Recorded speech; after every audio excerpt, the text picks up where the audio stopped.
મિત્રો, શું તમને પણ એવું થાય છે કે આખા દિવસનો થાક લાગ્યો હોય, બીજે દિવસે સવારે વહેલા ઉઠવાનું હોય અને રાતના 1 વાગી ગયો હોય છતાં ઊંઘ જ ના આવતી હોય, મગજમાં વિચાર સતત ચાલુ રહેતા હોય, એક વિચાર પૂરો થયો અને બીજો વિચાર શરૂ થઈ જતો હોય, તો આ વિડીયો ખાસ તમારા માટે ઉપયોગી છે.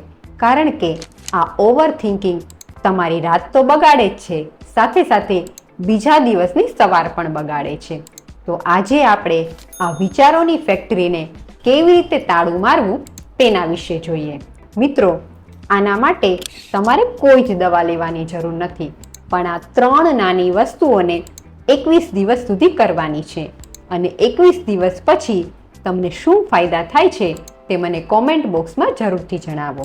નંબર 1, રોજ રાત્રે સૂતા પહેલાં 1 કલાક પહેલાં તમારા મોબાઈલને બંધ કરી દો. કારણ કે મોબાઈલની સ્ક્રીન તમારા સ્લીપ હોર્મોન એટલે કે મેલેટોનિનને ઓછું કરી દે છે અને આ મેલેટોનિન ઓછું થવાથી જ આપણી ઊંઘ ઓછી થઈ જાય છે. નંબર 2, દિવસમાં 3 વખત સવારે, બપોરે અને સાંજે માત્ર 5 મિનિટ ઓમકાર કરો, એટલે કે ઓમ એ મંત્રનો ઉચ્ચાર કરો.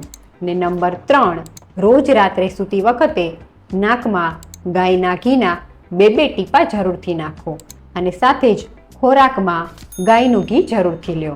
વિડીયો એવા લોકોને જરૂરથી શેર કરો કે જેમને રાત્રે મોડે સુધી ઊંઘ ના આવતી હોય અને આ બધી તકલીફ થતી હોય.